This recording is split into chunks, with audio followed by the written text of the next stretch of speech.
Hello aspirants, welcome to CRM IAS. स्वागत है आप सभी का हमारे इस करंट अफेयर्स की सीरीज़ में। आज हम देखने वाले हैं 27th एंड 28th ऑफ अगस्त के करंट अफेयर्स को। यहाँ कुछ देखिए इंपॉर्टेंट टॉपिक्स दिए गए हैं। फर्स्ट कहता है द एशिया चैलेंज। इसमें हम देखने वाले हैं, ये बहुत इंपॉर्टेंट टॉपिक है with respect to international relations. इसमें हम देखने वाले हैं कि Bharat and US, India and जो अमेरिका है, इसके बीच का जो ट्रेड रिलेशंस है, व्यापारिक जो रिश्ते हैं, वो काफ़ी तनावपूर्ण है, काफ़ी स्ट्रेंड है। तो इस केस में जो मोदी जी की विजिट है अभी जापान और चाइना, वो जाने वाले हैं। जापान तो जा भी चुके हैं, चाइना भी जाने वाले हैं। क्यों? एससीओ मीटिंग होनी है वहाँ पे। तो इंडिया का कहता है कि जापान एंड चाइना से रिलेशन को वो किस तरह अच्छा कर सकता है, या फिर क्या जापान एंड चाइना एक डिसाइसिव, एक महत्वपूर्ण रोल प्ले कर सकते हैं इंडिया एंड यूएस के इस तनावपूर्ण रिलेशंस के बीच में। इसको समझेंगे हम। फिर देखिए कुछ नए इनिशिएटिव्स हैं। पहला कहता है नेशनल डेजिग्नेटेड अथॉरिटी, दूसरा है आदि कर्मयोगी, सब समझेंगे हम। फिर तीसरा कहता है सुदर्शन चक्र स्कीम, इसको देखेंगे क्या है ये बेसिक बस फैक्ट्स देखने हैं। इसमें डिस्कशन मोटा मोटा इसी का होगा। साइंस के एक दो टॉपिक्स हैं, इसको समझेंगे। एक दो शॉर्ट न्यूज़ है। ठीक है, स्टार्ट करते हैं। देखिए फर्स्ट टॉपिक क्या है हमारा, द एशिया चैलेंज। ठीक है, इसमें क्या बताया गया है कि इंडिया एंड यूएस जो है, इसके बीच के जो रिलेशंस हैं वो अभी अच्छे नहीं चल रहे हैं। यूएस ने काफ़ी अच्छा खासा टैरिफ लगा रखा है, तो हमें दिक्कत तो हो रही है उससे। तो इसमें बताया गया है कि इस माहौल में मोदी जी का अभी अपकमिंग विजिट है जापान में एंड चाइना में, तो वो क्या एक इम्पॉर्टेंट रोल प्ले कर सकता है। ठीक है, तो इसको ज़रा सा यहाँ देखेंगे पहले हम। देखिए पहले कंटेक्स्ट देखते हैं क्या कह रहा है यहाँ पे, फिर कॉन्सेप्ट्स को समझेंगे। देखिए कहता है कि PM Modi's Asian tour, Tokyo और Tianjin, Tokyo Japan, Tianjin China में है। वहाँ पे एससीओ, संघाई कोऑपरेशन ऑर्गेनाइजेशन की समिट, मतलब उसकी मीटिंग होने वाली है, उसको अटेंड करेंगे। तो कहता है डबली कॉन्सिक्वेंशियल, दोहरा इसका प्रभाव पड़ेगा भारत पे। ठीक है, कैसे? तो कहता है कि हम फ्रेश मोमेंटम देंगे India's partnership with Japan, Japan से भी हमारी एक रिलेशन है, हम उसको फ्रेश करेंगे, ताज़ा करेंगे। सेकंड कहता है cautiously advancing normalization ties with China, क्योंकि चाइना हम जानते हैं हमारा वो दोस्त नहीं है, एक स्ट्रैटेजिक पार्टनर हो सकता है, लेकिन उस पर कम्प्लीटली हम ट्रस्ट नहीं कर सकते हैं। ठीक है, तो किस तरह से कहता है कि उसके साथ भी हम अगर चाहें इस माहौल में, क्योंकि यूएस पे तो ऐसे हम पे दबाव पड़ रहा है, टैरिफ लगा हुआ है। ठीक है, तो चाइना को भी अगर हम चाहें मतलब डिप्लोमेटिकली, तो हम एक ऐसे ग्राउंड पे, एक प्लेटफॉर्म पे पहुंच सकते हैं जहां पे अपनी ट्रेड को हम, अपनी नीड्स को हम आगे बढ़ा सकें। इसका मतलब क्या है, यहाँ देखिए कहता है, इसका मतलब ये है कि चाइना जो है ना, आप चाहो या ना चाहो, आप उसको पसंद करो या ना करो, आप डिपेंडेंट हो उस पर। एज इंडियंस हम जानते हैं भारत जो है वो चाइना पे काफ़ी ज़्यादा डिपेंडेंट है। जितनी भी नई टेक्नोलॉजीज़, जहाँ पे भी सेमीकंडक्टर चिप्स का यूज़ होता है, इवन आपका जो सोलर सेल वगैरह बनता है, सब चाइना से मंगाते हैं हम। हमारे पास टेक्नोलॉजी नहीं है। ठीक है, जो बीच की, जैसे कि हम रॉ मटेरियल्स निकालना होता है, उसको हम प्रोसेस करते हैं, तो प्रोसेसिंग टेक्नोलॉजीज़ जो है उसका जो पूरा इंफ्रास्ट्रक्चर होता है हमारे पास है नहीं ठीक से। हम काम कर रहे हैं बट स्टिल हम डिपेंडेंट चाइना पे हैं। तो हम ना चाहते हुए भी इसको दरकिनार नहीं कर सकते कि China is important country for us. ठीक है, अब देखिए यहाँ आते हैं हम। देखिए हमने एक हेडिंग बनाया है खुद से, मतलब यहाँ कहता है इंडिया यहाँ पे है, यूएस यहाँ पे है। ठीक है, दिख रहा है ना, strategic compulsions, strategic difference over strategic differences. ठीक है, रणनीतिक विशेषताएं, रणनीतिक अंतर। इसमें क्या कहता है, हम जानते हैं भारत और यूएस जो है इसमें काफ़ी डिफरेंसेस चल रहे हैं, लेकिन कंपल्शंस भी कुछ ऐसी चीज़ें हैं जिससे हम कम्प्लीटली इसको इग्नोर नहीं कर सकते हैं। यहाँ देखिए, यहाँ पे क्या कुछ डेटा देखिए दिया गया है हमारे मेंस के लिए, बहुत इंपॉर्टेंट आर्टिकल है। देखिएगा यहाँ पे कहता है, यहाँ देखिए कहता है India central challenge with Washington today lies in trade. ठीक है, इसमें कह रहा है कि अभी करेंटली प्रॉब्लम क्या है, अभी चाइना को छोड़ो, चाइना का इन्फ्लुएंस बढ़ रहा है इंडो पैसिफिक में, वो सेकेंडरी चीज़ है। हमारा प्राइमरी दिक्कत क्या है, कहता है वाशिंगटन मतलब यूएस के संदर्भ में, तो ट्रेड को लेकर के। रशिया की बात अगर हम करें, चाइना की बात करें, तो कहता है Russia and China imported, Bharat से जो उन्होंने सामान मंगाया रशिया एंड चाइना ने, तो $5 बिलियन एंड $15 बिलियन। ठीक है, अगर यूएस की हम बात करते हैं तो कहता है $88 बिलियन की बात हो रही है। कहता है इसमें कि चाइना ने जो इंडिया से गुड्स इंपोर्ट किया होगा उसका वैल्यू कहता है अप्रॉक्सीमेटली $5 बिलियन रहा है 2024 में। रशिया ने जो इंपोर्ट किया भारत से उसका अप्रॉक्सीमेटली $15 बिलियन वैल्यू रहा है। बट यूएस जो सामान मंगवाया है भारत से, कहता है उसका देखिए वैल्यू क्या है, $88 बिलियन।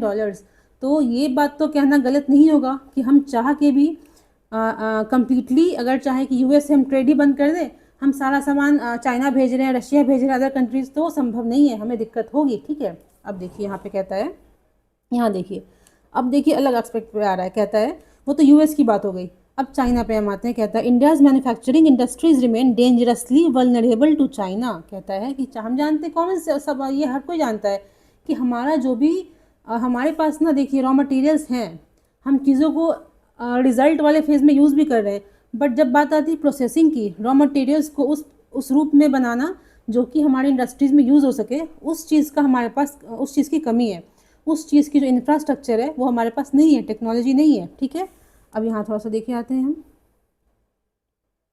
देखिए तो यहाँ पे देखिए क्या कहता है, यहाँ पे देखेंगे हम कि चाइना है, रशिया है, जापान है। ठीक है, इन तीनों कंट्रीज़ के हेल्प से क्या हम ये जो हमारा जो स्ट्रेन चल रहा है, जो दिक्कत चल रही है, इसको हम कुछ हद तक कम कर सकते हैं क्या, इसको समझते हैं। यहाँ देखिए कहता है चाइना से हमारा जो रिलेशन है, सबसे इम्पॉर्टेंट उसमें क्या आता है, आप ऐसे लिख सकते हो, इम्पोर्ट डिपेंडेंस। हम काफ़ी निर्भर हैं चाइना पे।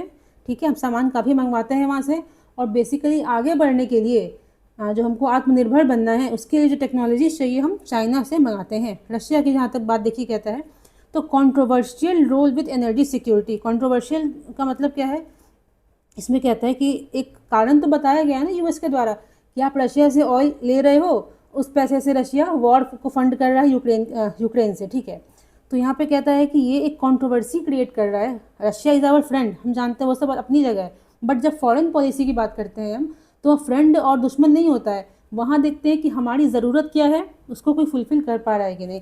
तो रशिया के लिए कहता है कि इट इज़ गुड फ्रेंड, ठीक है, बट अभी जो सिचुएशन है ना, उसमें रशिया के कारण क्या हो रहा है, कंट्रोवर्सी हमारी चल रही है। अब देखिए जापान की बात हम करते हैं, तो स्पेशल स्ट्रैटेजिक, एक उसका जो टर्म देंगे हम कि स्पेशल स्ट्रैटेजिक, मतलब हमारा वो बहुत अच्छा, मतलब बहुत घनिष्ठ मित्र भी नहीं है, शत्रु भी नहीं है, तो उसको कहता है बैलेंस असर्टिव चाइना। कहता है रशिया जापान से जो हमारा रिश्ता है ना, बेसिकली किस उसके कोर में क्या है, हम चाइना के बढ़ते हुए रोल को थोड़ा सा उस पर्टिकुलर एरिया में कम करने के लिए हम जापान की मदद ले सकते हैं। ठीक है, ऐसे समझेंगे हम। तो चाइना से हमको क्या करना होगा, अपना इम्पोर्ट डिपेंडेंस कम करना होगा। रशिया की जहाँ तक बात है, तो जो कंट्रोवर्सी है रिगार्डिंग एनर्जी सिक्योरिटी, तो हमको यूएस से, मतलब ये तो डिस्कशन से ही होगा ना, ये तो वॉर से या फिर टैरिफ से होगा नहीं, तो इसमें कहता है कि डिप्लोमेटिकली डिस्कशन के थ्रू हम इसको सॉल्व कर सकते हैं। जापान के लिए हमने क्या देखा, हमारे लिए इम्पॉर्टेंट है, क्यों, क्योंकि जापान भी चाहता है, जापान भी काफ़ी, देखिए आप न्यूज़ में रहता है, ईस्ट चाइना सी जो है उसमें काफ़ी ये परेशान रहता है चाइना से। तो जापान का भी क्या कंसर्न है कि चाइना के बढ़ते हुए इंपॉर्टेंस को हम रोकें, तो हम इसमें उसकी हेल्प ले सकते हैं। अब देखिए यहाँ पे कहता है, कुछ हम बेसिक्स देखेंगे फिर कोर पे जाएंगे। तो चाइना का हमारे क्या है, बॉर्डर डिस्प्यूट चलते रहता है। ठीक है, एसिमेट्रिकल इकोनॉमिक इंटरडिपेंडेंस, मतलब हम क्या करते हैं, चाइना हम पे डिपेंडेंट नहीं है, कुछ सामान मंगवाता है बट उसका काम रुकेगा नहीं, अगर हमारे कंट्री से कुछ सामान ना जाए उसका काम नहीं रुकना है, बट हमारा काम रुक जाएगा। अगर चाइना हमें सामान देना बंद कर देता है तो हमको दिक्कत हो जाएगी। जियो पोलिटिकल राइवलरी, इसका मतलब क्या है, यहाँ मेन बात है एशिया की, अब बात देख लो, या फिर जो स्मॉल आइलैंड नेशंस होते हैं उनकी बात देख लो, वहाँ पे चाइना आप जगह जगह सुनते हो कि अपनी मिलिट्री बेसिस बना रहा है, या फिर जो पैसिफिक ओशन वाला एरिया है, सॉरी जो इंडो पैसिफिक वाला एरिया है, वहाँ पे रेगुलर देखोगे न्यूज़ में आता है, वो पेट्रोलिंग करते रहता है, शिप्स को लेके घूमते रहता है, और उसका बार बार मतलब एक अप्रोच उसका क्या है कि हाँ, चाइना जो है वो चाहती है कि पूरे एशिया रीजन में, इवन पूरे आप कह लो कि ईस्टर्न हेमिस्फीयर में, वो चाहता क्या है कि उसका ही प्रभुत्व रहे। ठीक है, उसका इफेक्ट आप देखो अफ्रीका पर भी है। हमने लास्ट लेक्चर में देखा था कि अफ्रीका जो है वहाँ पे क्या करता है चाइना, वहाँ पे वहाँ पे जो इंपॉर्टेंट मिनरल्स हैं उनको माइन करता है और प्रोसेस करता है और उसको वो एक्सपोर्ट करता है दूसरे कंट्रीज़ में। ठीक है, तो चाइना वो क्या चाह रहा है कि जितने भी इंपॉर्टेंट रीजन्स हैं यहाँ पे मिनरल्स के रिगार्डिंग हो, स्ट्रैटेजिक जो मिलिट्री के रिगार्डिंग हो, सब पे उसका कंट्रोल रहे। ठीक है, फिर है सेलेक्टिव कोऑपरेशन, जैसे ब्रिक्स में हम मेंबर हैं, ठीक है, G20 मेंबर है, बट कहता है कि कल्चरल लिंकेजेस भी हैं, मतलब बुद्धिज़्म की बात अगर की जाए तो कल्चरल लिंकेजेस भी हैं। ठीक है, यहाँ देखो जापान के संदर्भ में देखा जाए तो इसमें सबसे इंपॉर्टेंट हम क्या देखेंगे, share division of free open inclusive Indo Pacific. China जो काम कर रहा है कि कहीं भी जहाँ पे इंपॉर्टेंट क्रिटिकल मिनरल्स मिलते हैं, जो जो लोकेशन है मिलिट्री के लिए इंपॉर्टेंट, वहाँ पे अपना वो कह सकते हो कि एक दबदबा बना रहा है, वहाँ पे उसका प्रेजेंस है। बट इंडिया एंड जापान क्या चाहते हैं कि हम किसी को अपने अंडर दबा के नहीं रखें, एक फ्रेंडली रिलेशन रहे, सबको ग्रो करने का मौका मिले, ठीक है। Japan investment in bullet train, मतलब काफ़ी कह सकते हो कि स्मार्ट इंडिया बनाने में जो प्रोजेक्ट्स अभी चल रहे हैं उसमें जापान का अच्छा खासा इन्वेस्टमेंट है टेक्नोलॉजी वाइज, ठीक है। काफ़ी हम क्या कहता है कि जॉइंट मिलिट्री एक्सरसाइजेज आपको बताना है, या फिर आप एक जगह लिख लेना इसको, ऐसे कौन से एक्सरसाइजेज हैं जो हम जापान के साथ करते हैं। कहते हैं multilateral cooperation, quad, G20, EAS, east Asia summit, जो हम यहाँ देखो जिस्ट क्या है इसका। तो India is struggling with complex regional order, ठीक है। अभी क्या सिचुएशन है कि इंडिया जो है अपने एशिया की बात अगर हम करें तो एक कॉम्प्लेक्स सिचुएशन से गुजर रहा है, ठीक है। उसका जो एक फ्रेंड है यूएस, फ्रेंड कह सकते हो, यूएस जो है उसका भी एम क्या था, उसका भी क्या था, यूएस भी चाहता है कि चाइना की जो बढ़ती हुई इंपॉर्टेंस है उसको कम की जाए। लेकिन यहाँ पे दिक्कत क्या है, यहाँ देखो समझो इस चीज़ को, यहाँ देखिए इस पर, यहाँ देखते हैं हम क्या था, यूएस का एम क्या है। यूएस क्या चाहता है, make India's role in Asia to be supportive of US leadership. US ये भी नहीं चाह रहा है कि भारत आगे बढ़े, सिंपल टर्म्स में समझेंगे, मतलब भारत जियो, यहाँ पे डेवलपमेंट की बात नहीं हो रही है, एक हो रही है कि मतलब मेरा वर्चस्व जिसको कहते हैं, इंपॉर्टेंस कहते हैं उस एरिया में। तो यूएस ये भी नहीं चाहता है कि इंडिया के किसी अदर कंट्री का इंपॉर्टेंस बढ़े। अगर चाइना का इंपॉर्टेंस कम हो रहा है तो वो ये कभी नहीं चाहेगा कि इंडिया का इंपॉर्टेंस बढ़े। वो ये चाहता है कि इंडिया जो है एक पाथवे, एक रास्ते की तरह काम करे, जिससे यूएस का इंपॉर्टेंस, प्रभुत्व, वर्चस्व जो कहिए, वो इस एशिया के एरिया में, रीजन में इंक्रीज करे, ठीक है। अब यहाँ देखिए तो इंडिया में दिक्कत क्या क्या, इंडिया क्या क्या दिक्कत देख रहा है। China's growing assertiveness in Indian Asia, जो एशिया के अंदर की अगर हम बात करें, आप चाहे तो पाकिस्तान ले लो, श्रीलंका ले लो, भूटान, कहीं भी ले लो, उसने अच्छा खासा इन्वेस्टमेंट कर रखा है, ठीक है। शिफ्टिंग अलायंसेस, अभी देखो यहाँ पे आप देखोगे कि चीज़ें तेज़ी से बदल रही है। अभी हम तो जानते हैं China is good friends with Russia, ये भी हम जानते हैं, बट बहुत सारी कंट्रीज़ ऐसी हैं जहाँ जिनको इंडिया हेल्प करता है, लेकिन जब समय आता है तो वो इंडिया का हेल्प नहीं करते हैं, ठीक है। इकोनॉमिक जियोपॉलिटिकल प्रेशर, ये किसके रिगार्डिंग है, इसके रिगार्डिंग है, वही टैरिफ्स के रिगार्डिंग है। यूएस देखिए बहुत बड़ा डेस्टिनेशन है हमारा एक्सपोर्ट्स के लिए, अगर वहाँ पे दिक्कत होगी तो हमारे यहाँ काफ़ी उथल पुथल मच जाएगी। मतलब यहाँ बात जीडीपी की नहीं हो रही है, बात है एम्प्लॉयमेंट की। अगर सामान महंगा होगा, डिमांड कम होगा, तो जो लोग उस चीज़ में को बनाने में लगे हुए हैं उनको फायर करना स्टार्ट करेगी कंपनी की, हमको उतना फ़ायदा ही नहीं हो रहा है, तो हम लेबर को क्यों हायर करें, तो यहाँ पे दिक्कत आ जाएगी, ठीक है। यहाँ कहता है देखिए, हाँ इसको स्टार मार्क करिएगा, India can no longer rely on US to counter China's increasing dominance. कहता है बहुत इंपॉर्टेंट, देखिए 2 पॉइंट से पहला देखा हमने कि यूएस, ठीक है, इंडिया से कोई उसकी दुश्मनी नहीं है, वो ट्रेड का टेंशन है, वो चलते रहता है, वो हो रहा है, ठीक है। तो इंडिया क्या करता था, इंडिया को ऐसा लगता था कि यूएस पे को हम यूज़ करके, मतलब यूएस की सहायता से हम चाइना के डोमिनेंस को कम कर सकते हैं। बट यहाँ हमने देखा यूएस का एम क्या है, यूएस ये चाहता है कि भारत, मतलब चाइना का डोमिनेंस अगर कम होता है तो किसी दूसरी कंट्री का, एग्जांपल भारत का डोमिनेंस ना बढ़े, उसकी जगह पे क्या हो, यूएस को ही वहाँ पूछा जाए, यूएस का यहाँ पे इंपॉर्टेंस बने। अब देखिए फिर क्या कहता है यूएस का, देखिए दूसरा एम क्या है, doesn't want India to become geopolitically independent to the extent that it challenges America's primacy. ये इसको स्टार मार्क करिएगा, मेंस में देखिए लिख सकते हो इसको, बहुत इंपॉर्टेंट पॉइंट्स है ये। सब चीज़ें अपनी जगह है, टैरिफ वगैरह सब ओके है, बट दिक्कत क्या है कि यूएस का जो, देखिए धीरे धीरे जब कहीं पे भी, जैसे कि मोदी जी हैं, उनके सोचने का तरीका अलग है, जब कहीं पे चेंजेस आते हैं ना, मतलब पार्टी बदलती है, लीडर्स बदलते हैं, तो स्ट्रैटेजी में भी चेंजेस आते हैं कंट्रीज़ के। अभी का सिचुएशन क्या है यूएस का, वो चाहता क्या है, वही है कि पूरे एशिया में, आपने देखा होगा लास्ट लेक्चर्स में, वेस्ट एशिया की हमने बात करी थी, जो मिडिल ईस्ट वाला पार्ट है, वहाँ पे वो क्या कर रहा है, इजराइल के माध्यम से चाहता है कि एक प्रभुत्व उसका स्थापित हो, ठीक है, मतलब ईरान के अगेंस्ट हो, अदर कंट्रीज़ के अगेंस्ट हो। वही चीज़ वो चाह रहा है यहाँ पे एशिया में करना, किसके माध्यम से, तो इंडिया के माध्यम से। इंडिया लेकिन क्या करता है, यहाँ देखिए दिस ये यूएस का जो व्यू है ये चीज़ का, against Indian concept of multipolarity. Bharat का जो एक हम जानते हैं ना कि हमने देखा था कुछ लेक्चर्स पहले में, इसको अच्छे से हमने एक्सप्लेन किया था कि भारत ये कभी नहीं चाहेगा किसी एक कंट्री का, किसी एक ब्लॉक का एक उसका प्राइमेसी बन जाए, वो काफ़ी इंपॉर्टेंट हो जाए ताकि सब लोग उस पर डिपेंडेंट रहे, नहीं।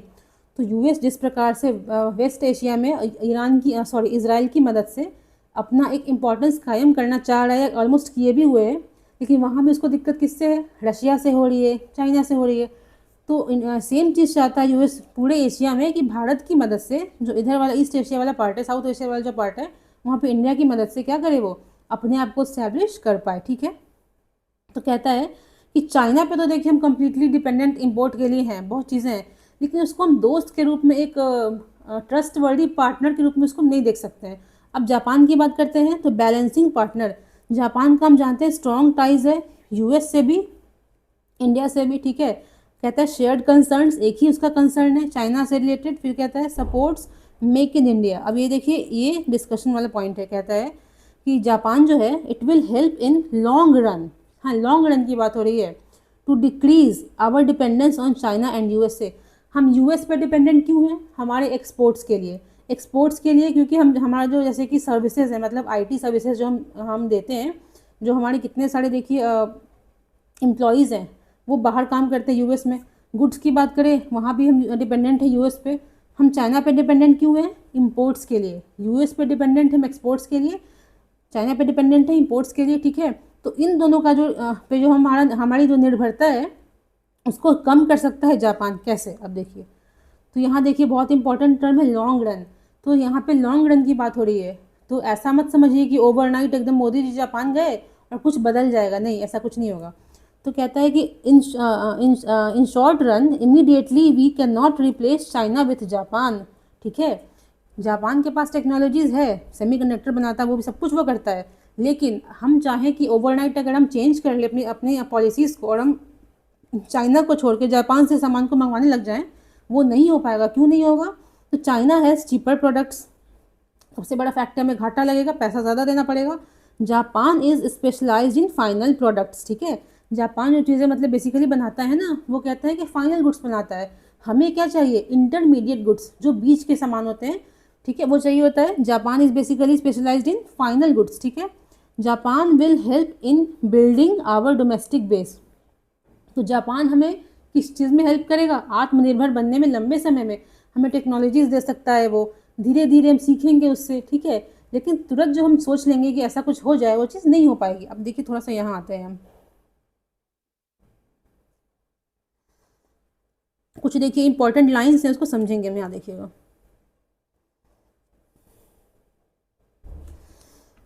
वो जो अभी जो देखा हमने वो था कोर कॉन्सेप्ट। ठीक है, यहाँ कुछ देखेंगे इंपॉर्टेंट लाइन्स को। देखिए कहता है, एक सेकेंड,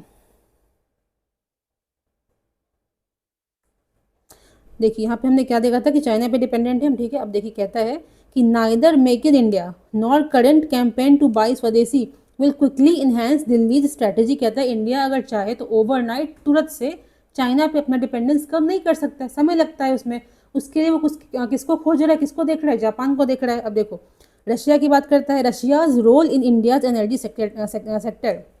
एनर्जी मतलब क्या है? हम क्रूड ऑयल वगैरह वहाँ से अपने देश में मंगाते हैं। ठीक है, तो वो रोल कैसा है? कंटेंशियस है, कंट्रोवर्शियल है, विवादास्पद है। ठीक है, तो Trump's White House however treats it as leverage to compel Delhi to cut energy ties with Moscow, turn into collateral damage in confrontation between Russia and the west. अब देखो क्या कहता है कि यूएस को इससे मतलब नहीं है भारत क्या कर रहा है। यूएस को दिक्कत किस चीज़ से? यूएस का तो मेन है रशिया से ना। ठीक है, तो इंडिया को कह सकता है, इंडिया ने जो रशिया से वो जो परचेज कर रहा है, वो एक कोलैटरल डैमेज की तरह इसको देख सकते हैं, क्योंकि एम यूएस का क्या है? इंडिया के ट्रेड में घुसना, एग्रीकल्चर सेक्टर में घुसना, डेयरी में घुसना, और रशिया को कह सकते हैं उसको डिमेन करना, मतलब उसके इकोनॉमी को कमज़ोर करना। उस चक्कर में क्या हो रहा है? किसको बलि का बकरा बनाया जा रहा है? तो भारत को। तो इंडिया जो इंपोर्ट कर रहा है अपने कंट्री में रशिया से ऑयल्स वगैरह को, वो एक कोलैटरल डैमेज है,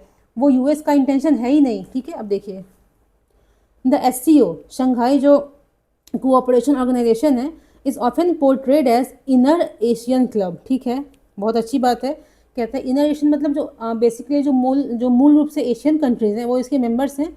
कुछ ऑब्जर्वर मेंबर्स हैं, कुछ बुलाए जाते हैं, इनवाइट किए जाते हैं उनको, तो इसको कहते हैं इनर एशियन क्लब। ये इसको प्रीलिम्स में पूछ सकता है कि एससीओ जो है शंघाई वाला ऑर्गेनाइजेशन, उसको हम इनर एशियन क्लब के रूप में भी कह सकते हैं, तो कह सकते हैं। ठीक है, standing up to America's dominance. ठीक है, अब कहता है यहाँ देखिएगा दिक्कत क्या है ना, एससीओ के देखिए मेंबर्स जो हैं, कुछ मेंबर्स परमानेंट मेंबर्स हैं, कुछ ऐसे होते हैं जो ऑब्जर्वर्स के रूप में जाते हैं, कुछ ऐसे होते हैं जिनको गेस्ट के रूप में बुलाया जाता है। उनमें कहता है कि अगर चाइना की बात की जाए तो हमने देखा अभी कितनी दिक्कत, हमें उससे कितनी दिक्कत होती है।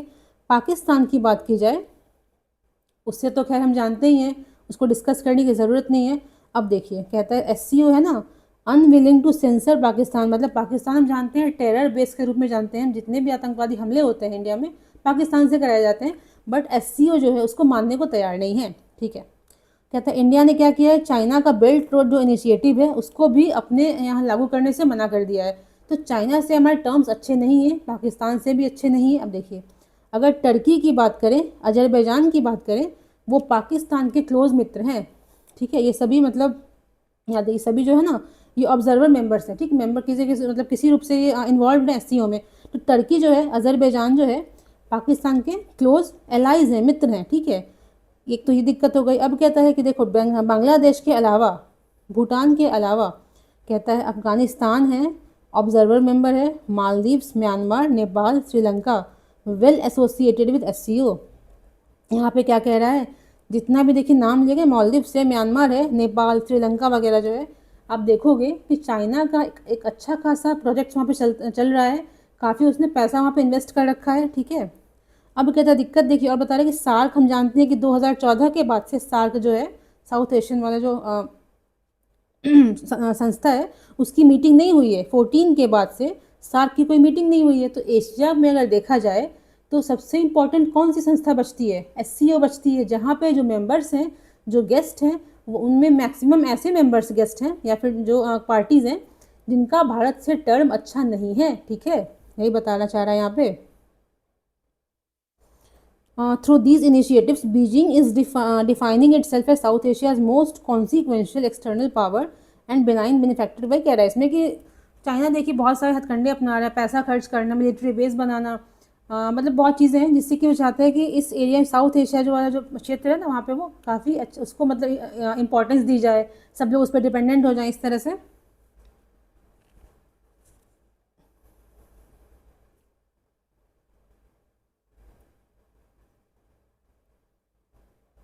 देखिए यहाँ पे कहता है कि Washington intent to compete for influence with China. ठीक है, तो इंडिया को लगता था पहले ऐसा कि इंडिया जो ये चाहता है कि चाइना की इंपॉर्टेंस को कम किया जाए, तो उसमें उसमें जो यूएस है उसका सपोर्ट करेगा, सपोर्ट तो करेगा, बट उसका उद्देश्य क्या है, आशय क्या है यूएस का, कि कम्पीट फॉर, चाइना का इन्फ्लुएंस अगर डाउन होता है तो यूएस का इन्फ्लुएंस बढ़े, किसी अदर कंट्री का ना बढ़े। ठीक है, तो कोर में क्या देखा यहाँ पे हमने, यूएस इंडिया का जो बदल रहा, मतलब जो रिश्ते जो बदल रहे हैं, इससे हमारे जो बायलैटरल रिलेशंस है विद रिस्पेक्ट टू चाइना हो गया, जापान है, रशिया, इन पे भी असर पड़ सकता है।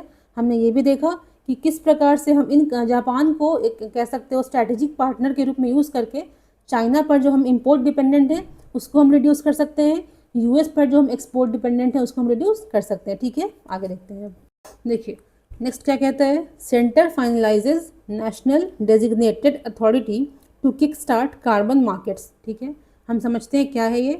तो जो हमारा इन्वायरमेंट मिनिस्ट्री है उसने क्या किया है, अनाउंसमेंट करी है कि वो एनडीए को स्टैब्लिश करेगा। एनडीए क्या है, नेशनल डेजिग्नेटेड अथॉरिटी। ये एक मैंडेटरी, मतलब कह सकते हो कि इसको करना ही करना है, मैंडेटरी रिक्वायरमेंट किसमें था, आर्टिकल 6 ऑफ पेरिस एग्रीमेंट। ये क्या है पेरिस एग्रीमेंट, हम जानते हैं इसको साइन कब किया गया था, 2015 में। किसके रिगार्डिंग है, तो ग्रीन हाउस गैसेस के जो एमिशंस हैं उसको कम करने के रिगार्डिंग था ये। उसमें देखिए कहता है आर्टिकल 6 है यहाँ पे, कहता है जिसको कि मतलब एग्रीमेंट कब साइन किया गया, 15 में, लेकिन जो आर्टिकल 6 है ना उस एग्रीमेंट का, उसको पास किया गया था 29th edition of COP, conference of parties, Baku, Azerbaijan. Azerbaijan में एक कॉप हुई थी, कॉन्फ्रेंस ऑफ पार्टीज हुई थी, 2024 में हुआ था, उसमें आर्टिकल 6 को स्पेशली पास किया गया था। ये पूछ सकता है फिल्म में। ठीक है, देखिए तो ये है क्या, तो 21 मेंबर कमेटी है जो एनडीए बनेगी, नेशनल डेजिग्नेटेड जो अथॉरिटी बनाई जाएगी, वो क्या करेगा, तो 21 उसमें 21 मेंबर होंगे, उसके हेड कौन होंगे, सेक्रेटरी ऑफ इन्वायरमेंट मिनिस्टर होंगे उसके हेड, उसमें उसके कह सकते हैं मेंबर्स कौन कौन होंगे, किस किस मंत्रालय को उसमें इंक्लूड किया गया है, एक्सटर्नल अफेयर्स मिनिस्टर्स, विदेश मंत्रालय इसको कहते हैं, स्टील मिनिस्टर, स्टील मिनिस्ट्री हो गई, रिन्यूएबल एनर्जी वाली मिनिस्ट्री और नीति आयोग, इनको उसमें इंक्लूड किया जाएगा, ठीक है। तो एनडीए जब बनेगा, नेशनल डेजिग्नेटेड जो अथॉरिटी जब बनेगी, तो क्या करेगा वो, रिस्पॉन्सिबिलिटीज़ उसकी क्या होंगी, कहता है ऐसी एक्टिविटीज़ को बताना, उसको लिस्ट में डालना, considered for trading of emission reduction, कहता है कि कौन सी ऐसी एक्टिविटीज़ हैं जिनको हम करके जो ग्रीन हाउस गैसेज हैं हमारे, उनका जो उत्सर्जन होता है, एमिशन होता है, उसको हम कम कर सकते हैं। ये बताएगी वो गवर्नमेंट को, ठीक है। अब देखिए इसमें देखिए हाँ, एक देखिए बात की गई है नेशनली डिटरमाइंड कॉन्ट्रीब्यूशंस, एनडीसीज की बात की गई है। जब पेरिस एग्रीमेंट हमारा साइन हुआ था, उसमें आप देख लेना, आई थिंक 2 डिग्री की बात की गई थी कि 2 डिग्री तक हमें टेम्परेचर रिड्यूस करना है। आप कंफर्म हो लेना एक बार। तो उसमें बोला गया था हर कंट्री को जो भी इसको साइन करेंगे, ये एक कंपलसरी, मतलब कह सकते हैं बाइंडिंग एग्रीमेंट है। अगर आपने साइन किया है इसको, आपको करना ही करना है इस पर काम, ठीक है। तो उसमें बताया गया था हर कंट्री को एक क्या करना है, नेशनली डिटरमाइंड कॉन्ट्रीब्यूशंस, एनडीसी बनाना है। एनडीसी क्या है देखिए, कहता है commitment by countries to reduce emissions by diverting their energy consumption towards renewable sources, कहता है इसमें कमिटमेंट था। मतलब इसमें करना क्या है, हर कंट्री बताएगी कि हम किस साल तक, मतलब मेरी क्या क्षमता है, हम किस साल तक कितना ज़्यादा जीएचजी जो ग्रीन हाउस गैसेज हैं उसके उत्सर्जन को, एमिशंस को हम कम कर सकते हैं, ठीक है। अब देखिए इंडिया ने क्या क्या किया था टारगेट, पहला कहता है, फर्स्ट कहता है इसका कि reducing its GDP's emission intensity by 45% by 2030 from 2005 levels. समझेंगे क्या होता है, achieving 50% electric power capacity from non fossil fuels. I think इसको हमने अचीव कर लिया है, अब कंफर्म हो लेना, इसको हमने अचीव कर लिया ऑलरेडी, सेकंड वाला जो है, ठीक है। फिर कहता है creating an additional carbon sink equivalent to इतना बिलियंस, भाई इतना। देखो इसमें क्या कहता है, एक टर्म दिया गया एमिशन इंटेंसिटी। इंटेंसिटी का मतलब होता है ना कि हम कितने एनर्जी को यूज़ कर रहे हैं, मतलब हमको अगर एक पेन को बनाना है इंडस्ट्री में, उस पेन को बनाने में हमें कितनी ज़्यादा एनर्जी खर्च हो रही है, ठीक है, ये होता है। तो उसको हमको रिड्यूस करना है, ठीक है। फिर देखा हमने 50% तक हमें क्या करना था, नॉन फॉसिल सोर्सेज से हमें क्या करना था, बिजली को बनाना था। आई थिंक हमने वो अचीव कर लिया है, ठीक है। एक आता है कार्बन सिंक। कार्बन सिंक क्या होता है, हम जितना ज़्यादा कार्बन छोड़ते हैं उससे ज़्यादा अगर हम एब्जॉर्ब कर ले रहे हैं तो सिंक के रूप में काम करता है, उसको हम कार्बन सिंक कहते हैं। अब यहाँ देखिएगा कुछ बेसिक टर्म्स को देखते हैं हम, चूँकि हमने पेरिस एग्रीमेंट को अच्छे से डिस्कस कर रखा है, ठीक है, तो बार बार डिस्कस नहीं करेंगे। यहाँ देखिए एक स्पेशल इसका आर्टिकल है, आर्टिकल 6, इसको देखेंगे हम, ठीक है। यहाँ देखिए कहता है आर्टिकल 6 क्या है पेरिस एग्रीमेंट का, to establish framework for international carbon market to help countries meet their NDCs. देखिए इसमें क्या कहता है आर्टिकल 6, बेसिकली क्या है, हर कंट्री है उसने अपना क्या बनाया, एनडीसी। एनडीसी क्या है, नेशनली डिटरमाइंड कॉन्ट्रीब्यूशंस। हर कंट्री अपना बता रहा है कि हम कितने साल तक कितना ज़्यादा एमिशंस को कम कर पाएंगे, ठीक है, बता तो दिया उसने। तो ये आर्टिकल क्या बताता है, एक फ्रेमवर्क को स्टैब्लिश करने बोलता है, जिससे कि इंटरनेशनल कार्बन मार्केट, मतलब जो कार्बन जो क्रेडिट है हमारा, समझेंगे क्या होता है, जो कार्बन क्रेडिट है उसको हम ट्रेड करके हम क्या कर सकते हैं, अपने इन टारगेट्स को हम अचीव कर सकते हैं। हम देखेंगे क्या होता है, यहाँ देखिए, ठीक है। तो यहाँ हमने क्या लिखा है, पेरिस एग्रीमेंट, इसको हमने देखिए डिस्कस कर रखा है। आपका काम क्या है, इसको देखिए, बहुत इंपॉर्टेंट टॉपिक है इस साल के लिए, पेरिस एग्रीमेंट बहुत बार न्यूज़ में, आपको अच्छे से इसका नोट्स बना लेना है, ठीक है। देखो तो carbon market mechanism under Paris agreement, basically article 6 क्या कहता है, ऐसे मैकेनिज्म की बात करता है जहाँ पे हम कार्बन को ट्रेड कर सकें। कैसे करेंगे, क्या करेंगे, देखते हैं। तो बेसिकली जब कार्बन ट्रेडिंग की बात आती है, उसके रिलेटेड कौन सा आर्टिकल है, आर्टिकल 6 किसका, पेरिस एग्रीमेंट का। इसको पास कब किया गया था, 2024 में। जो हमारा पेरिस एग्रीमेंट है उसको हमने कब पास किया था, 15 में, ठीक है। अब देखो इसमें देखिए एक आर्टिकल है 6.2, मतलब 6 का एक सब पार्ट कह लो, 6.2 है। उसमें बात करी जाती है कोऑपरेटिव अप्रोच की, ठीक है। इसमें क्या है कि मिलजुल के हमको एक दूसरे को हेल्प करके, हमारा टारगेट क्या है, दुनिया से जो ग्रीन हाउस गैसेज है, CO2 हो गया, मीथेन हो गया, उसको कम करना है। तो कंपटीशन नहीं करना है, हमको मिलजुल के करना है इन चीज़ों को। कैसे, if a country decreases more emissions then its NDC, कहता है कि अगर सर्टेन कंट्री ए है, उसने टारगेट किया है उसको 10,000 टन का CO2 कम करना है, ठीक है।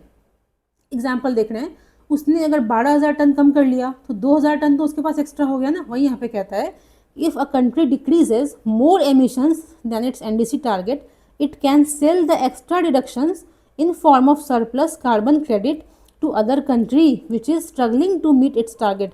तो कोई देखिए कंट्री ऐसी है जो गरीब है, जिसके पास इतनी क्षमता नहीं है कि वो फॉसिल फ्यूल से स्विच कर सके, शिफ्ट कर सके, कह सकते हैं कि नॉन फॉसिल वाले टेक्नोलॉजीज़ पे, ठीक है।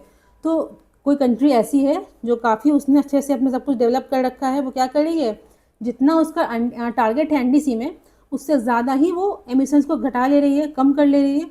तो वो जैसे कि हमने एग्जांपल दिया था कंट्री ए का, कंट्री ए क्या कर रही है, उसका टारगेट था 10,000 टन्स को रिड्यूस करना, उसने 12,000 टन्स को रिड्यूस कर लिया।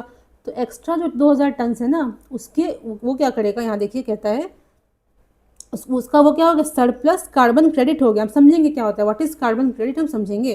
तो वो उस कार्बन जो उसने घटाया है उसको कार्बन क्रेडिट के फॉर्म में क्या करेगी, दूसरे कंट्री को बेचेगी, दे नहीं देगी, सेल करेगी, बदले में पैसा मिलेगा उसको, ठीक है। अब देखो 6.4 की बात है, इसमें कहता है सेंट्रलाइज्ड कार्बन मार्केट मैकेनिज्म। यहाँ जो हमने बात करी ना कोऑपरेटिव अप्रोच की, वो इंटरनेशनल लेवल पे इंडिया, पाकिस्तान, श्रीलंका, मतलब एक कंट्री वाइज की बात हो रही है। यहाँ जो बोल रहा है 6.4, इसमें क्या कहता है कि SDM, इसको ऑफन हम क्या कहते हैं 6.4 को, सस्टेनेबल डेवलपमेंट मैकेनिज्म। इसमें क्या है, एक कंट्री के भीतर कंपनीज होती हैं, कंट्री खुद भी हो गई, कोई प्राइवेट अगर आदमी हम चाहें वो हो गया, गवर्नमेंट है, कुछ भी है, तो कंट्री के भीतर की बात कर रहा है। वो क्या कर सकता है कि उसमें क्या करेगा, वो एक प्रोजेक्ट बनाएगा वो, ठीक है, जिससे कि एमिशंस हमारा घटेगा, और एक संस्था बनानी होगी जो कि वेरीफाई करेगा कि वाकई हमने एमिशंस को कम किया है कि नहीं। फिर उससे क्या होगा, जितना हम एमिशंस को कम करेंगे उसके उसके इक्विवेलेंट हमें क्या मिलेगा, कार्बन क्रेडिट, जिसको हम वैसी कंपनीज़ को, वैसी कंट्रीज़ को बेच सकते हैं जो कि अपने जो उनका एनडीसी है, टारगेट है, उसको अचीव नहीं कर पा रहे हैं, ठीक है। अब कहता है नॉन मार्केट बेस्ड। आर्टिकल 6.8 क्या कहता है, इसमें मार्केट की बात नहीं है, क्लाइमेट फिनांस की बात है। मतलब आप किसी को हेल्प करो, ठीक है, किसी को टेक्नोलॉजीज़ वगैरह दो। कैपेसिटी बिल्डिंग क्या है, मतलब वैसी जैसे कि इंफ्रा कहीं क्रिएट करना हो गया, ठीक है। अब देखो व्हाट इज़ कार्बन क्रेडिट, हम सिंपल टर्म्स में देखेंगे, हमने डिस्कस कर रखा है अच्छे से पहले ही। एक सर्टिफिकेट होता है बेसिकली जो बताता है कि हमने एक, अगर आपको सीसी मिल रहा है, एक क्रेडिट मिल रहा है, इसका मतलब है कि 1 टन ऑफ CO2 को आपने क्या किया है, घटाया है, रिमूव किया है वातावरण से। तो इसका मतलब है कि एक कार्बन क्रेडिट जो है, वो सर्टिफिकेट जो है, वो कब मिलेगा, अगर हम 1 टन ऑफ CO2 को इन्वायरमेंट से रिड्यूस करेंगे, हटाएंगे, तो हमको मिलेगा बदले में 1 कार्बन क्रेडिट, ठीक है। अब देखो एक छोटा सा पे एक एडिशनल इन्फॉर्मेशन है, हमने आई थिंक 25 या 26 जुलाई के आसपास लेक्चर जो किया था, उसमें देखा था हमने MBA इंडिया क्या कर रहा है कि ट्रांजिशन कर रहा है, शिफ्ट कर रहा है पैट स्कीम से CCTS की तरफ। इसका फुल फॉर्म वगैरह आप देख लेना, हमने डिस्कस कर रखा है। तो पैट स्कीम में क्या था ना कि जो हमारा फोकस था किस पे था, एनर्जी इंटेंसिटी बेस। मतलब क्या है कि amount of energy required to produce output. कहता है कि एक आउटपुट, हमने एग्जांपल देखा था, एक पेन को बनाने में जो एनर्जी लग रही है, जो ऊर्जा खर्च हो रही है, वो उससे उसको हमको कम करना है, ठीक है। किसका टारगेट था, पैट स्कीम का। अब हम क्या करें, CCTS स्कीम। इसमें फोकस क्या है हमारा, एनर्जी जो भी लगे, ओवरऑल क्या करना है, हमारा जो ग्रीन हाउस गैसेज हैं उनके उत्सर्जन को, एमिशंस को कम करना है। इसमें देखिए बेसिकली 2 टाइप्स होता है, compliance mechanism, offset mechanism. Compliance में क्या होता है, कोई एक सेकेंड इसमें क्या होता है कि कुछ एक टारगेट, मतलब इसमें आप देखोगे न्यूज़ आई थी कि आई थिंक 8 या 9 कंपनीज ऐसी हैं जिनको कि CCTS में ला दिया गया है। तो उनको मजबूरी है, वो कंप्लायंस वाले में आ जाएंगे, मतलब उनको मजबूरी है उतने टारगेट को अचीव करना, उतना CO2 को कम एमिट करना, ठीक है। अब जिनको खुद से भी इच्छा है, उनको ऑफसेट करना है अपना, मतलब वॉलंटरीली वो चाहते हैं, तो इस मैकेनिज्म के थ्रू वो कर सकते हैं। तो बेसिकली होगा क्या इसमें, ठीक है, हम देखते हैं। यहाँ पे देखिए 2 टर्म्स दिए गए, IEX PXIL, ठीक है। ये बेसिकली एक्सचेंजेस हैं। यहाँ पे क्या होगा, देखो कि हमने कार्बन को कम किया, या तो हमने अपने जैसे जो हमारी जो इंडस्ट्रीज़ हैं, हमने टेक्नोलॉजीज़ को बदल लिया जिससे कि कार्बन कम एमिट हो रहा है, नहीं तो हमने ऐसे प्रोजेक्ट्स बनाए, जैसे हमने कहीं पेड़ लगा दिया, कहीं पे जंगल लगा दिया, ठीक है, वो हो गया। किसी भी रूप से हमने अगर 1 टन CO2 को कम किया वातावरण से, हमको मिलेगा बदले में 1 कार्बन क्रेडिट, ठीक है।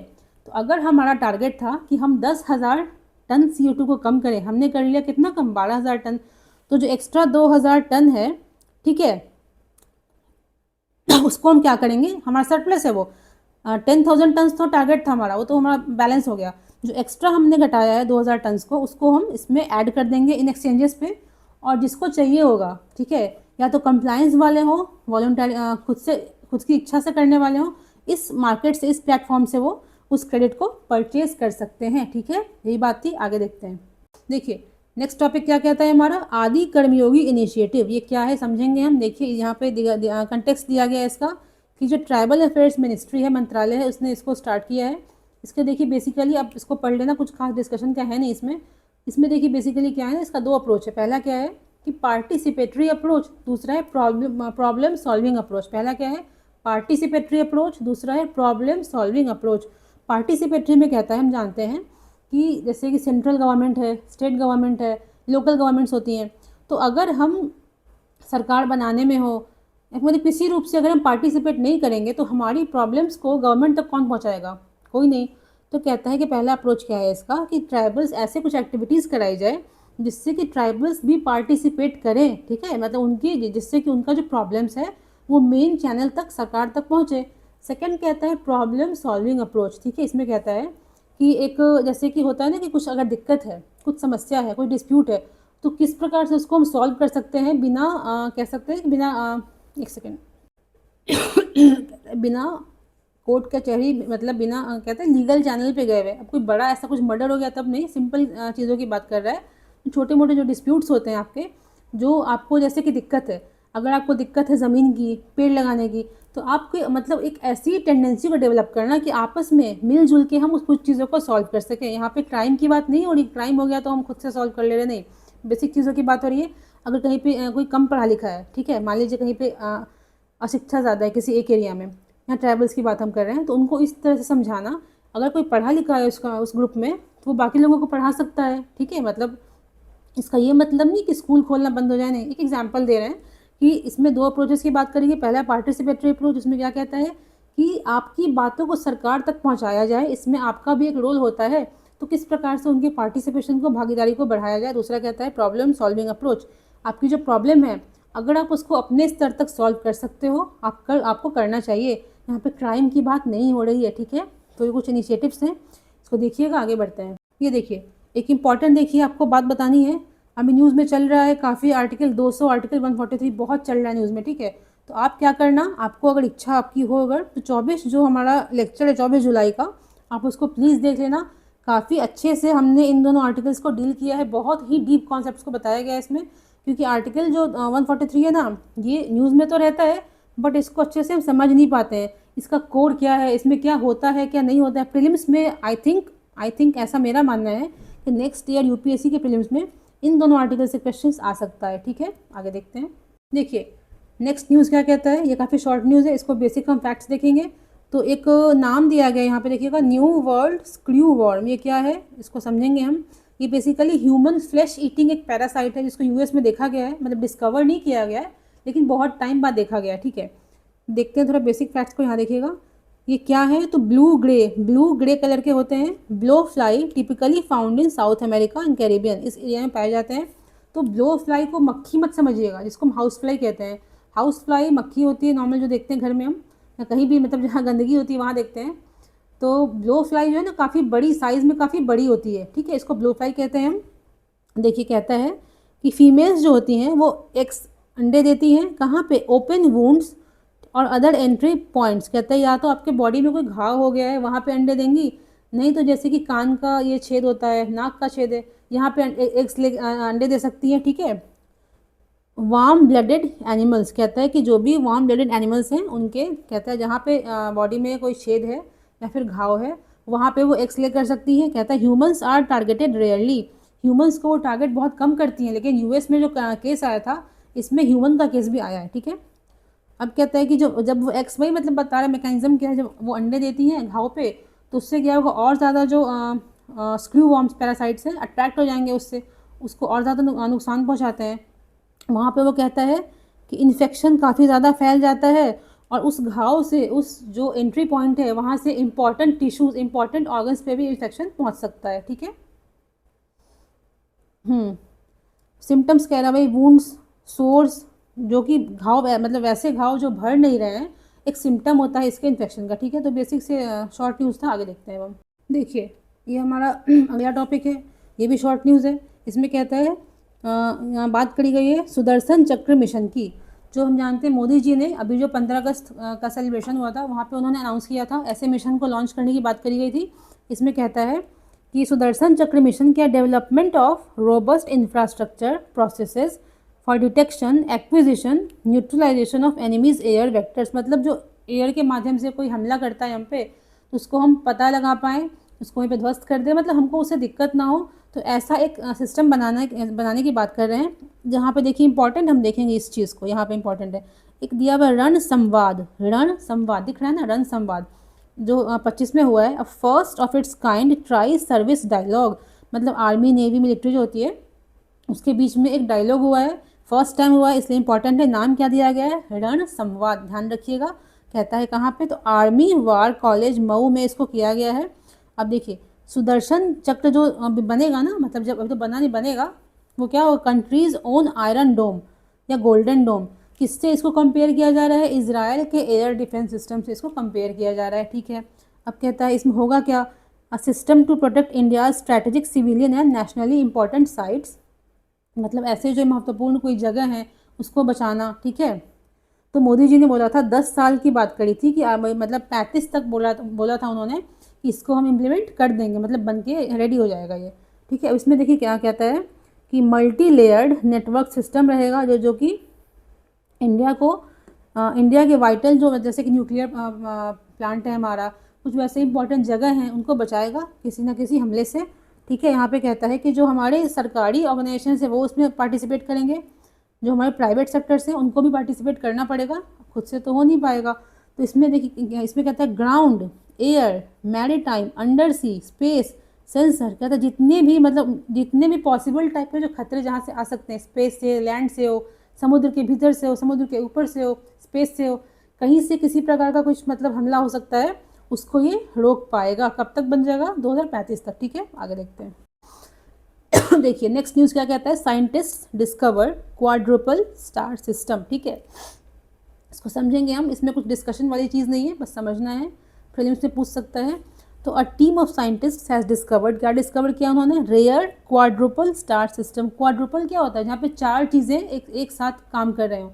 बाइनरी मतलब 2, सिंगल मतलब 1, जब क्वाड्रुपल की बात आएगी तो 4 चीज़ें साथ में काम कर रही होंगी। तो मिल्की वे जो हमारा है आकाशगंगा, उसमें कहता है कि क्वाड्रुपल स्टार सिस्टम को खोजा गया है। उसका नाम क्या सिस्टम का, यहाँ पे देखिए UPMJ10403551 AAB BAB, इस नाम को ध्यान रखिएगा, एग्जाम में प्रीलिम्स में दे सकता है, आपको लगेगा पता नहीं क्या है ये। तो एक सिस्टम है जहाँ पे 4 स्टार्स, कहता है कि ग्रेविटेशनली कह लीजिए, जुड़े हुए हैं आपस में, कैसे देखते हैं। कहता है कि इसमें क्या है, a pair of brown dwarfs, जिसको ऑर्बिट कर रहा है यंग रेड ड्वार्फ। ठीक है, तो इसमें कहता है कि ब्राउन मतलब नाम दिया गया इसमें, तो ब्राउन ड्वार्फ एक टाइप ऑफ स्टार्स होता है, रेड ड्वार्फ भी टाइप ऑफ स्टार है।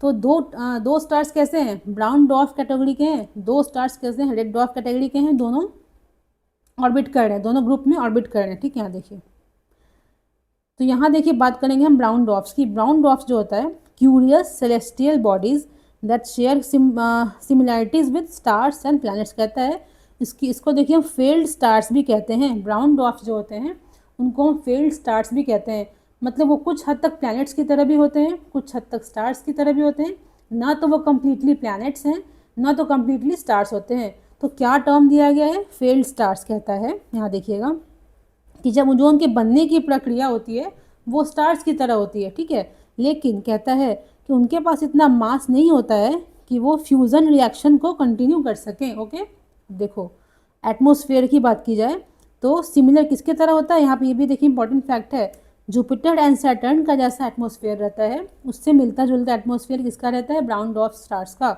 यहाँ पे देखिए एक इंपॉर्टेंट नोट है, इसको ध्यान रखिएगा, ये कि टर्म जो दिया है ब्राउन ड्वार्फ, तो ब्राउन कलर के नहीं होते हैं ये, बस नाम है। ठीक है, मिसलीडिंग, मतलब ब्राउन कलर के नहीं होते, ध्यान रखिएगा। चलिए आगे देखते हैं। कहता है कोल्ड एंड फेंट, मतलब ये दिखाई नहीं देते हैं, इनका कलर हमको पता नहीं कैसा होता है, बहुत फेंट होते हैं, इनको हम पता लगाना काफ़ी कठिन होता है। कहता है कि कुछ ब्राउन डॉर्फ स्टार्स ऐसे होते हैं, मतलब brown stars, not stars, sorry, brown dwarfs ऐसे होते हैं जो कि 70 गुना ज़्यादा भारी हो सकते हैं जुपिटर से। ठीक है, यहाँ देखिए।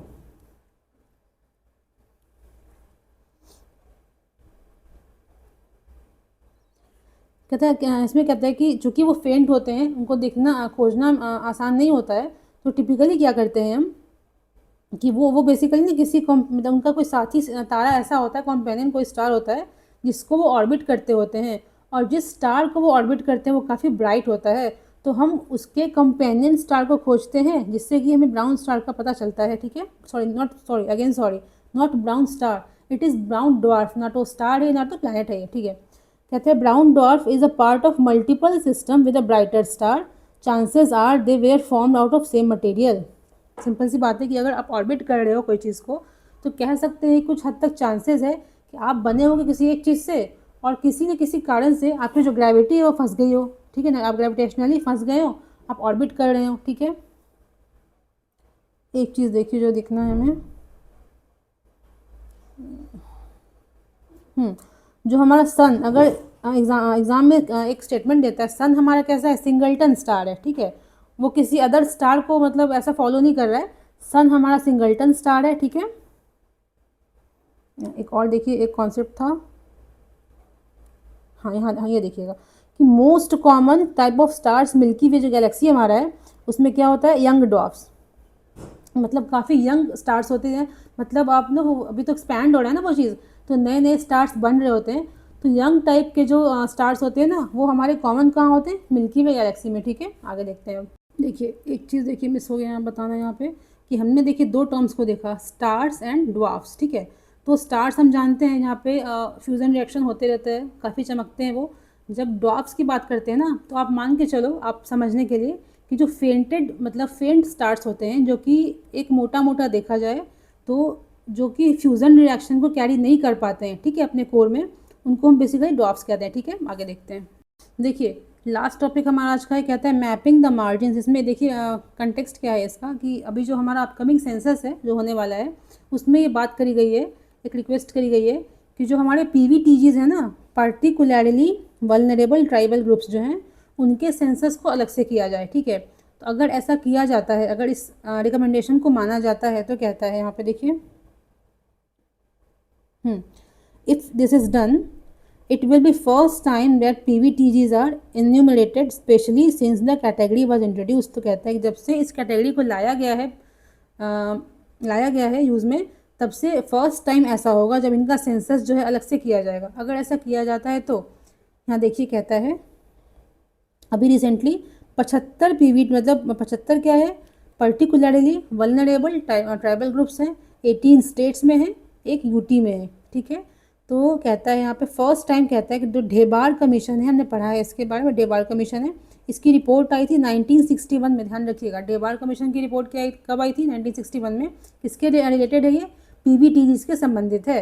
तो इसने क्या किया, बोला कि ट्राइबल्स जो रहते हैं ना, उसमें भी काफ़ी डिफरेंसेस हैं, हर ट्राइबल एक तरह से नहीं होते हैं, कुछ ट्राइबल ज़्यादा पिछड़े होते हैं, कुछ मेन स्ट्रीम से ज़्यादा जुड़े होते हैं। तो कहता है कि inequalities with in the tribal groups, उसने पता लगाया, फिर बोला, उसने नाम दिया था प्रिमिटिव ट्राइबल ग्रुप्स। ठीक है, जब उसकी रिपोर्ट आई थी 61 में, उसने बोला था कि प्रिमिटिव ट्राइबल ग्रुप्स, उसको नाम दिया गया था।